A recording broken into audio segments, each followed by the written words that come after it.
최고의 복된 자리, 예배하는 자리에 오신 여러분을 환영하며 축복합니다. 오늘도 하나님께서 우리에게 말씀으로 답을 주시고 힘을 주시고 영육간에 치유의 은총 더입혀 주실 줄 믿습니다. 하나님의 소원은 전도입니다. 하나님께서 그 소원을 이루시기 위해서 우리를 부르셔서 전도자로 택하셨습니다. 우리를 통해서 하나님께서 이 그리스도의 복음이 전달되어져서 복음을 듣고 영생 주시러 작정된 영혼들이 생명의 길로 돌아오기를 원하고 계십니다. 그래서 우리가 해야 할 일은 전도입니다. 항상 기억하셔야 돼요. 내가 왜 살아야 되냐? 전도 때문이다. 내가 왜 건강해야 되냐? 전도 때문이다. 내가 왜 사람들에게 친절하게 대해야 되냐? 전도 때문이다. 꼭 여러분 무엇을 하든지 전도 때문임을 기억하시기를 바랍니다. 우리가 먹어야 돼도 전도 때문입니다. 그게 하나님의 소원이기 때문에 그것이 하나님을 영화롭게 하는 것입니다. 우리가 먹든지 마시든지 무엇을 하든지 하나님께 영광이 되게 하라 그랬는데 하나님이 영광 받으시는 것은 바로 하나님이 하시고자 하시는 일, 하나님이 소원하시는 그 일을 우리가 하는 것이죠. 그때 하나님이 가장 기뻐하시고 영광 받으실 것입니다. 그래서 여러분들이 어쨌든 이 그리스도를 선포하는 게 전도입니다. 그리스도를 말할 수 있는. 그래서 이번 주간에도 여러분들이 말씀 듣고 새 힘을 얻으시고 현장에서 어쨌든 그리스도를 말할 기회를 많이 얻는 응답의 주간 되시기를 축복합니다. 그렇게 하나님이 우리를 통해서 전도하기를 원하셔서 오늘도 전도를 위해서 반드시 알아야 될 것이 무엇인지를 말씀으로 주시는 줄 믿습니다. 그렇다면 우리가 전도에 의해서 무엇을 알아야 되겠는가? 말씀을 통해서 답을 얻으시기를 바랍니다.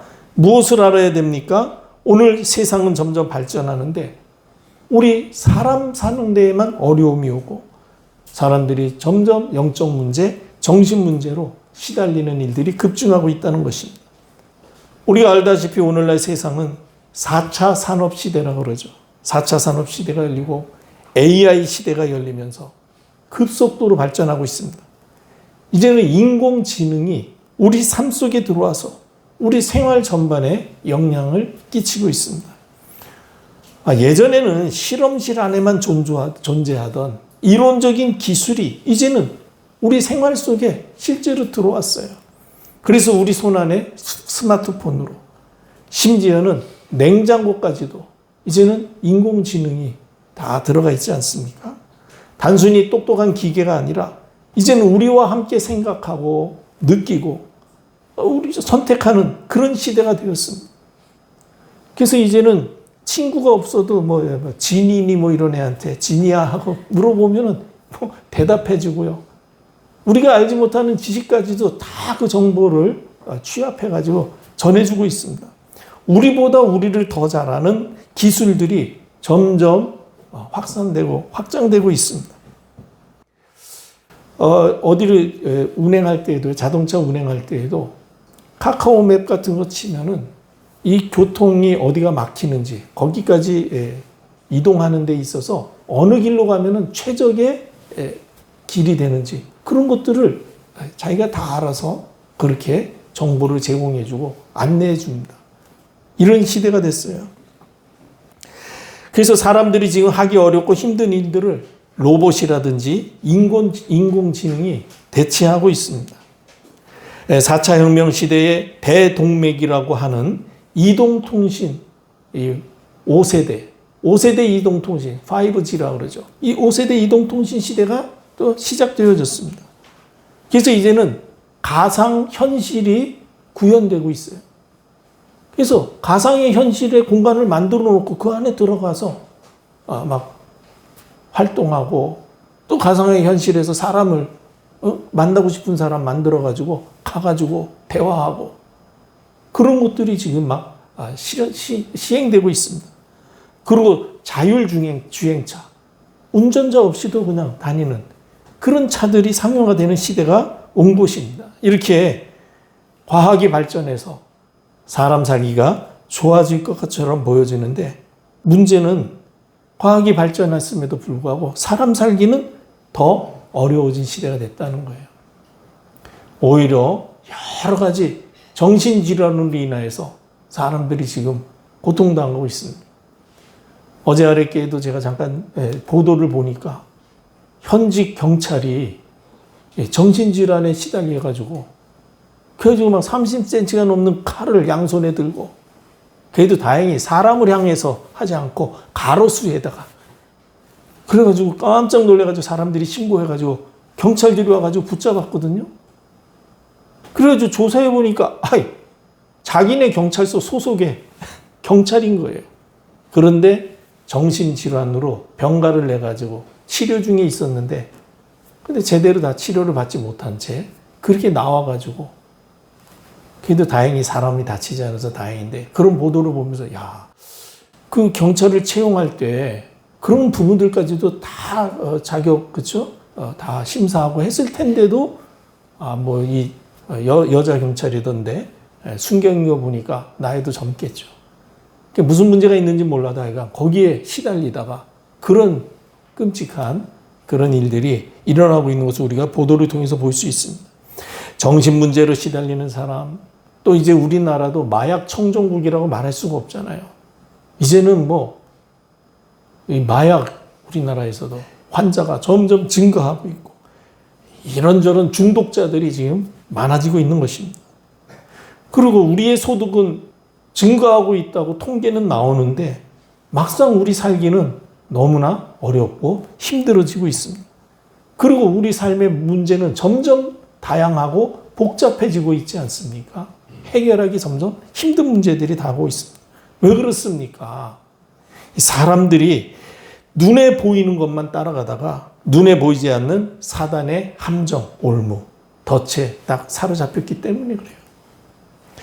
그래서 눈에 보이는 건 발전하는 것처럼 보이지만은 실제로 우리는요, 그런 거 없어도 우리 자신이 행복하면은 사실은 행복한 삶을 살 수가 있는데, 그런 눈에 보이는 발전된 것을 가져야 행복한 줄 알고 그거 쫓아가다가 사단에게 딱 사로잡혀가지고 자기 중심, 물질 중심, 세상 성공 중심의 이 사단의 올무에 완전히 잡힌 것입니다. 그렇게 되면서 구원받은 하나님의 자녀들이 힘을 잃고, 그러니 교회도 점점 힘을 잃어가고 있습니다. 지금 구원받은 주의 백성들이 불신자들보다도 더 어렵게 삶을 살고 있습니다. 왜 그렇습니까? 힘을 얻지 못하기 때문이에요. 교회 강단에서 오직 복음이 선포되지 않고 있다는 것입니다. 복음은 멸망할 수밖에 없는 세상을 구원하시기 위해서 하나님께서 우리에게 주신 은혜의 선물 아닙니까? 그래서 전도자 바울은 로마서 1장 16절에 뭐라고 이야기합니까? 나는 복음을 부끄러워하지 않는다. 왜냐하면 이 복음은 모든 믿는 자에게 구원을 주시는 하나님의 능력이기 때문이다. 바울은 복음 하나로 얼마나 담대하게 살았습니까? 당당하게 살았습니까? 그래서 고린도전서 1장 18절에도 십자가의 도가 멸망하는 자에게는 미련한 것이지만 구원을 얻는 우리에게는 하나님의 능력이 된다라고 증거하지 않았습니까? 그리고 성령 충만했던 제자 베드로도 사내들인 법정에서 뭐라고 이야기합니까? 다른 이름으로는 구원을 얻을 수 없나니 천하 사람 중에 구원을 받을 만한 다른 이름을 우리에게 주신 일이 없다. 오직 예수 그리스도 이름으로만 구원을 얻을 수 있으니 이 예수 이름을 우리가 말하지 않을 수가 없다. 담대하게 이야기하지 않습니까? 하나님이 쓰셨던 사람들 전부 오직 복음만을 말했습니다. 그런데 안타깝게도 오늘날 교회는 오직 복음을 말하려 하지 않습니다. 사람들이 듣기 좋은 말, 사람들이 듣기 원하는 말, 그런 말만 하려고 합니다. 그리고 사람들이 원하는 그런 프로그램으로 교회를 운영하려고 하는 것입니다. 그러니까 사람 중심이 되어졌어요. 인본주의 모습으로 바뀌어졌습니다. 그렇게 해가지고 사람들이 원하는 거, 사람들이 아주 괜찮다고 생각하는 거, 그런 사람들의 마음에 맞춰서 하다 보니까 사람 중심으로 사람을 모으니까 성도들이 영적인 힘을 전혀 얻지 못하고 있는 것입니다. 그러니까 사실 사람 좋아하는 것은 교회보다 세상에 훨씬 더 잘 발전돼 있거든요. 그러니까 우리의 후대들은 뭐 교회 와서 꼭 세상보다도 못한 걸 배울 필요가 없으니까 교회에 관심을 갖지 못하게 되는 거예요. 교회에 별로 매력을 얻지 못하고. 그래서 교회를 떠나니까, 후대가 교회를 떠나니 교회는 빠른 속도로 고령화될 수밖에 없고, 그러니까 자연적으로 감소할 수밖에 없습니다. 이대로 계속 가야지면은 유럽 교회, 미국 교회랑 똑같은 전철을 우리 한국 교회도 밟을 수밖에 없다. 이때에 우리가 다시 하나님의 음성을 들어야 될 줄 믿습니다. 어떤 시대에도 변하지 않는 것이 있습니다. 그것이 무엇입니까? 그리스도께서 주신 이 감람산 언약은 우리 인생의 완전한 답이라는 것입니다.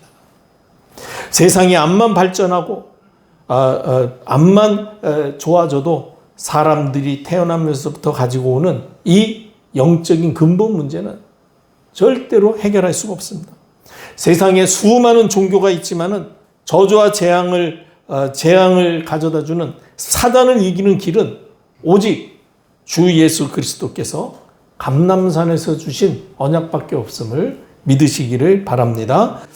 우리 인생의 모든 문제를 담당하시고자 십자가에서 죽으시고 사흘 만에 부활하신 주 예수 그리스도께서 제자들을 감람산으로 부르셔서 주신 언약이 바로 그리스도 하나님의 나라, 오직 성령 충만입니다. 이 언약, 절대 언약으로 굳게 붙잡으시기를 바랍니다. 그리스도는 우리가 가지고 있는 모든 문제의 완전한 답입니다. 그 어떠한 흉악한 죄인이라도 그리스도 언약 붙잡고 그리스도 이름 부르면은 구원받습니다. 예수님께서 십자가에 달리실 때 한평 강도가 우리는 우리 죄 때문에 죽는 게 마땅하지만은 내가 보니까 당신은 전혀 죄가 없음에도 불구하고 아무 말 없이 그 십자가형을 담당하는 걸 보니 당신 말대로 우리를 구원하시려고 죽는 것이 맞습니다 하면서 주님의 나라에 들어갈 때 나를 기억해 주시옵소서. 말 한마디 그렇죠. 고백했는데 네가 오늘 나와 함께 낙원에 있으리라. 이같이 누구든지 예수 믿으면 멸망하지 않고 영생 얻게 하는 이 복음이 바로 그리스도의 복음입니다. 그리고 모든 현장에 임해야 될 것은 우리에게 참된 평안과 기쁨 충만케 하시는 하나님의 나라입니다. 내 안에 먼저 하나님의 나라에 임해야 되고 우리 삶의 현장에 하나님의 나라에 임해야 되고 우리를 통해서 우리 교회에 또 우리가 사는 이 포항과 경북 동해안 지역에 하나님 나라 임해야 될 것입니다. 왜 그렇습니까? 하나님 나라가 임할 때 흑암의 세력이 꺾여지고 더러운 귀신의 세력이 떠나가고 모든 연약과 질병이 치유되면서 참 기쁨, 평안이 임하게 되기 때문입니다. 그래서 그리스도의 이름으로 임하시는 하나님의 나라, 이 축복을 24 누려야 될 것입니다. 그리고 부활하신 주 예수 그리스도께서 승천하시기 직전에 우리에게 약속하신 말씀이 있습니다. 성령이 너희에게 임하시면 권능을 받고 예루살렘, 유대, 사마리아 땅끝까지 이르러 내 증인이 될 것이다. 오직 성령 충만함을 받으면 우리의 연약과 우리의 부족, 우리의 무지와 무능 다 뛰어넘고 응답받고 승리케 하시는 줄 믿으시기를 바랍니다. 우리 수준으로 살지 않냐고 하나님 수준으로 살 수 있도록 약속하신 약속이 바로 성령의 충만입니다. 그래서 주님께서 우리에게 감람산에서 주신 그리스도 하나님의 나라 성령 충만 이 언약이 바로 우리 인생의 완전한 답이 되는 줄 믿습니다. 이 시대를 살릴 수 있는 유일한 답은 오직 그리스도, 오직 하나님의 나라, 오직 성령 충만. 이 언약 붙잡고 24 기도 속으로 집중 기도 속으로 들어가시기를 바랍니다. 하나님께서 틀림없이 25의 응답의 축복을 주시고 모든 사람들이 보고 하나님이 역사하셨음을 인정할 수밖에 없는 분명한 증거, 영원한 작품 우리의 인생에 허락해 주실 줄 믿습니다.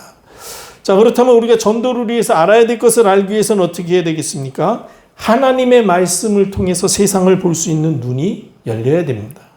쉽게 얘기해서 영안이 열려야 돼요. 하나님의 말씀은 눈에 보이지 않는 영적 세계와 또 다가올 미래를 알 수 있는 유일한 길입니다. 그래서 사탄은 어쨌든 우리로 하여금 하나님의 말씀인 성경을 믿지 못하도록요, 심지어는 성경학자들을 통해서 방해하고 있습니다. 예수님 때에도 바리새인, 사두개인, 이 사람들은 종교 지도자죠. 그리고 서기관이라는 그 부류가 나옵니다. 예수님을 막 핍박하고 기어이 십자가에 넘긴 자들 무리 가운데 서기관이 누구냐? 한마디로 말해서 성경학자들이에요. 쉽게 얘기하면 오늘날로 얘기하면 신학대학 교수, 이런 사람들입니다. 성경을 연구한다는 사람들. 그런 사람들을 이용해가지고요, 오직 복음을 말하지 못하도록 세상 지식 이런 거 가지고 이 성경을 해석하게 해가지고 이렇게 해서 우리를 방해합니다. 그러나 그럼에도 불구하고 세상은 누가 뭐래도 이 성경에 기록된 하나님의 말씀대로 운행됨을 믿으시기를 바랍니다. 디모데후서 3장 1절로 4절에 보니까 너는 이것을 알라 하시면서 마지막 때에 고통하는 때가 이른다 그랬습니다. 사람이 자기를 사랑하고 돈을 사랑하고 자랑하고 교만하고 비방하고 부모를 거역하고 감사하지 아니하고 거룩하지 않고 무정하고 원통함을 풀지 않고 모함하고 절제하지 않고 선한 것을 좋아하지 않고 배신하고 조급하고 자만하여 쾌락 사랑하기를 하나님 사랑하는 것보다 더하며. 벌써 2000년 전에 쓰여진 성경이 오늘 우리 시대의 모습을 그대로 말씀하고 있잖아요. 지금 우리 시대가 그렇잖아요. 얼마나 사람들이 조급합니까? 앞에 차가 조금만 안 가도 저도 얼마나 조급한지, 빨리 가면 저거 될 건데. 그래서 내가 이렇게 운전대만 잡으면 이렇게 사람이 이상해지는가 생각해 보니까 내 계획이 있더라고요. 우리가 늘 다니던 길은 있잖아요. 제가 집에서 교회 오면은 어느 신호등이 있고 어느 신호. 그걸 다니다 보니까 내가 일부러 외우려고 그런 건 아닌데, 이 신호가 어떻게 운행이 되구나. 그게 이제 보여요, 이렇게.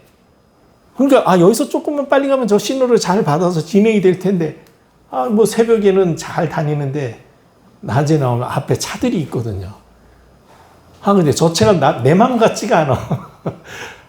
조금 달려주면 될 것 같은데, 그냥 천천히 가는 거 있죠. 그러면 그냥 기다리면 되잖아요. 그게 안 되더라고요. 내 계획이 딱 있으니까, 내 계획에 어긋나는 것 같아. 그러니까 막 조급해지고 막 그러더라고요. 그러니까 거기에서 또 제가 아직도 내가 이거를 버리지 못하고 있구나. 그런 걸 발견합니다. 어쨌든 그런 거 있죠. 그리고 요한계시록 12장 9절에 보면은 큰 용이 내쫓기니 옛뱀 곧 마귀라고도 하고 사단이라고 하며 온 천하를 꿰는 자다.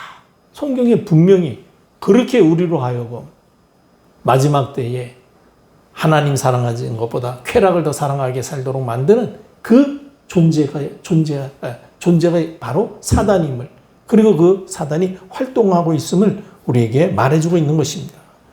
이렇게 성경이 말씀하시는 하나님의 말씀을 믿지 않고 사람의 힘으로, 사람의 노력으로 이 복잡한 세상 문제를 해결해 보고자 아무리 몸부림쳐도, 아무리 기술, 산업, 과학을 발전시켜도 겉모습은 발전되지만은요, 눈에 보이지 않는 이 사단의 세력을 이길 수 없기 때문에 결국은 이 세상에서 답을 얻지 못하는 것이거든요. 빨리 성경이 말씀하시는 이 사실을 알아야 됩니다. 현장에 세상 볼 수 있는, 복음 아니면 세상은 결국은 소망이 없구나. 빨리 알아야 돼요. 복음 붙잡는 하나님의 사람 되시기를 바랍니다. 그리고 하나님의 말씀을 통해서 하나님이 원하시는 것이 무엇인지를 볼 수 있어야 됩니다. 그리고 그것을 나의 소원으로 삼아야 돼요. 그래야 하나님과 뜻이 같아지는 자, 하나님과 통하는 자 됩니다. 하나님과 동행할 수 있습니다. 하나님이 쓰실 수 있는 사람이 됩니다. 그렇다면 성경은 하나님이 무엇을 원하시는지, 무엇을 원한다고 말씀하고 계십니까? 하나님은 이 세상이 멸망받지 않기를 원하신다는 거예요. 요한복음 3장 16절에 말씀하시잖아요. 하나님은 이 세상을 이처럼 사랑하사 독생자를 주셨으니 이는 그를 믿는 자마다 멸망하지 않고 영생을 얻게 하려 하심이라. 디모데전서 2장 4절에서도 하나님은 모든 사람이 구원을 받으며 진리를 아는 데 이르기를 원하신다고 말씀하셨습니다. 오늘 우리가 읽은 본문 베드로후서 3장 8절 9절에도 뭐라고 이야기합니까? 사랑하는 자들아, 주께는 하루가 천년 같고 하루가 천년이 하루 같다는 그 한 가지를 잊지 마라. 그러면서 주의 약속은 어떤 이들이 더디다고 생각하는 것 같이 더딘 것이 아니라 오직 주께서는 너희를 대하여 오래 참으사 아무도 멸망하지 아니하고 다 회개하기에 이르기를 원하시느니라. 주님께서는 지금 참고 계신다는 거예요. 모두가 다 구원의 복음을 듣고 회개하고 생명의 길로 돌아오기를 원하시고 계신다. 이 하나님의 원하시는 것이 무엇인지를 알고 우리의 남은 인생이 하나님이 원하시는 것을 위해 쓰임받는 인생 되시기를 축복합니다. 그리고 또 우리가 알아야 될 것이 무엇입니까? 하나님의 말씀 안에서 하나님이 원하시는 것을 위하여 우리가 무엇을 위해서 살아야 되는가? 하나님이 원하시는 것을 위해서 우리에게 주신 것이 무엇인가를 알 수 있어야 됩니다. 세상이 멸망하기를 원치 않는 하나님께서는 우리 힘으로는 이 멸망의 자리에서 벗어날 수 없다는 것을 알고 우리에게 멸망에서 구원받도록 예수 그리스도의 복음을 주셨습니다. 요한복음 5장 24절을 보면 진실로 진실로 너희에게 이르노니 내 말을 듣고 또 나 보내신 이를 믿는 자는 영생을 얻었고 심판에 이르지 아니하나니 사망에서 생명으로 옮겼다고 분명히 말씀하셨습니다. 예수 그리스도의 복음을 주셔서 우리에게 생명 얻게 하셨습니다. 그리고 하나님께서는 우리에게 이 복음으로 시대의 재앙을 막을 사명을 주셨습니다. 그래서 마가복음 16장 15절에 너희는 온 천하에 다니며 만민에게 복음을 전파해라. 왜? 복음만이 멸망에서 구원받을 수 있는 유일한 길이기 때문에.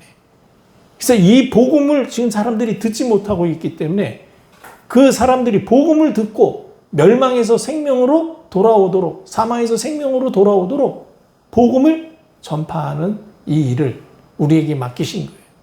하나님이 우리에게 맡기신 최고의 미션, 사명이 바로 복음 전파입니다. 그러면서 이제 이 복음 전파하는 이 사람에게 하나님이 최고의 상급 주실 것을 약속하셨죠. 디모데후서 4장 8절에 보니까 이제후로는 나를 위하여 의의 멸관이 예비되었으므로 주 곧 의로우신 재판장이 그날에 나에게 주실 것이며 나에게만이 아니라 주님의 나타나심을 사모하는 모든 자에게도 주실 것이라고 말씀하셨습니다. 이 말을 한 사람이 바로 이 복음을 일평생 전파하다가 순교당한 전도자 바울 아닙니까? 복음 전파한 나에게 하나님께서는 의의 멸관을 준비하셨다. 근데 나에게만 줄 것이 아니라 나처럼 복음 전파하는 모든 사람에게도 주실 것이다 라고 이야기하는 것입니다. 우리가 이와 같이 세상은 지금 복음이 필요하다는 사실을 알고 하나님께서는 이 복음으로 모든 사람들을 구원하기를 원하신다는 사실, 그래서 우리에게 이 복음 전파할 사명 주셨다는 사실을 알고 이 복음 전파하는 우리에게 하나님이 최고의 상급 준비해 주셨음을 알고 살게 되면 어떤 증거가 나타납니까? 가장 먼저 세상 문화 따라가지 않는 인생이 됩니다. 하나님의 말씀으로 세상을 보면은요, 세상의 모든 문화는 결국은 멸망시키려는 사단의 문화입니다. 도적이 오는 것은 도적질하고 죽이고 멸망시키려는 것 뿐입니다. 잠깐 눈에 보이기에 그럴듯한 것, 잠깐 눈에 보기에 성공인 것처럼 그렇게 보여서 우리가 그거 쫓아가게 해가지고 바벨탑 무너지듯이 무너뜨리려고 하는 게 이 사단의 역사예요. 근데 우리가 성경을 통해서 그 사실을 알게 됐습니다. 그러니까 우리가 세상 문화를 따라갈 수가 없는 것이죠. 그러니 자연히 세상 문화 따라가면 안 되겠다는 결론이 나오고, 그러니 세상 문화를 우리가 멀리할 수 있게 되고, 세상 문화가 멀어지다 보면은 시간과 경제의 여유가 생기면서 전에 보이지 않던 새로운 눈이 열리기 시작합니다.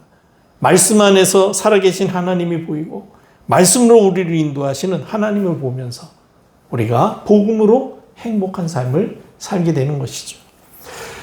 그리고 우리가 마땅히 알아야 될 것을 알게 되면은 하나님 모르는 사람들이 세상에서 성공하는 거 그렇게 부러워하지 않게 됩니다. 그리스도를 통해서 하나님을 만나 우리 삶 속에서 하나님이 나와 함께 하시는 임마누엘의 축복을 누리며 살면은 그 어떤 것도 그 누구도 부러워할 필요가 없게 됩니다. 사실 저도 옛날에는 그냥 부자나 성공한 사람들을 보면은 야, 참 좋겠다. 나도 저렇게 되면 좋겠는데 그런 생각도 하고 했는데 지금은 그렇지 않아요. 하나님 없이 부자로 살거나 높은 지위에 올라가 있는 사람들을 보면은 오히려 아슬아슬합니다. 언제 저거 무너질지 모르는데, 언제 떨어질지 모르는데 참 안타깝다. 저게 단 줄 알고 거기에 묶여서 사는구나. 그것 때문에 그 없어질, 무너질 허망한 것 때문에 그게 단 줄 알고 그거 붙잡고 있다가 영원하신 하나님을 만나지 못하다가 결국은 사람은 죽잖아요. 한번 죽는 것은 정해진 것이고 심판이 있는데 지옥 불못에 던져질 것 아닙니까? 얼마나 안타깝습니까? 그러니까 하나님 없이 하나님 모르고 세상에서 성공하고 잘 사는 것처럼 보이는 거 그거 여러분 아무것도 아닙니다. 그리고 세상에 소망 두지 않고 하나님 나라의 소망을 두고 하나님 나라 바라보며 살게 돼 있습니다. 참된 신앙생활은 이 세상에서 부귀영화를 누리며 무병장수하면서 사는 것이 아닙니다. 하루하루 살더라도 하루를 허락하신 하나님을 생각하며 감사하면서 우리가 장래에 들어갈 하나님 나라를 바라보며 사는 것이죠. 그래서 요한복음 14장 3절로 4절에 예수님이 뭐라고 말씀하셨습니까? 내가 너희를 위하여 거처를 예비하러 가니 가서 너희를 위하여 거처를 예비하면 내가 다시 와서 너희를 내게로 영접하여 나 있는 곳에 너희도 있게 할 것이다 그랬습니다. 그래서 그 비밀을 알고 있었던 전도자 바울은 빌립보서 3장 20절로 21절에 뭐라고 고백합니까? 우리의 시민권은 하늘에 있는지라 거기로부터 구원하는 자 곧 주 예수 그리스도를 기다리노니 그가 만물을 자기에게 복종하게 하실 수 있는 자의 역사로 우리의 낮은 몸을 자기 영광의 몸의 형체와 같이 변하게 하시리라. 부활하신 주님이 가진 그 몸의 형체로 우리를 변화시켜서 영원한 천국에서 영원히 왕노릇하며 살 수 있도록 하게 한다는 것이죠. 여러분 오늘 말씀 언약 붙잡고 세상은 장망성입니다. 굉장히 발전하고 굉장히 수준 높아진 것처럼 보이지만 여러분 다 그거 지나가는 것이고 헛된 것입니다. 우리가 붙잡을 수 없는 거예요. 절대 거기에 속지 말고 그리스도 하나님의 나라 오직 성령 충만 언약 굳게 붙잡고 이 은혜의 복음을 증거하며 전파하는 전도자의 삶을 사시어서 여러분 때문에 멸망에 빠졌던 많은 사람들이 생명의 길로 돌아오는 놀라운 한 주간 되시기를 바랍니다. 많은 사람을 생명의 길로 돌아오게 하는 자 하늘의 별과 같이 빛나리라고 말씀하셨습니다. 스타 인생 되시기를 주님의 이름으로 축복합니다. 기도하겠습니다. 아버지 하나님 세상은 발전하지만 복음 하나 없어 결국은 멸망할 수밖에 없습니다. 이 세상의 사람들이 복음을 알지 못하여 멸망에 처해 있습니다. 저들에게 그리스도의 복음을 증거하여 생명의 길로 돌아오도록 하는 일에 우리의 인생이 귀히 쓰임받게 하옵소서. 그리하여 하나님을 영화롭게 하며 기쁘시게 하며 참으로 아버지 많은 사람들에게 생명의 유익을 끼치는 가치 있는 전도자의 인생 되도록 우리 포항 임마누엘교회 모든 성도들을 축복해 주옵소서. 만왕의 왕 주 예수 그리스도의 무한하신 은혜와 아버지 하나님의 크신 사랑과 성령님의 내주 교통 충만하심이 말씀 언약 붙잡고 말씀 성취의 응답을 누리고 하나님의 역사를 기쁨으로 증거하며 전파하기를 소망하며 현장으로 돌아가는 주의 백성들 머리 위에 이제와 영원토록 항상 함께 계실지어다. 아멘.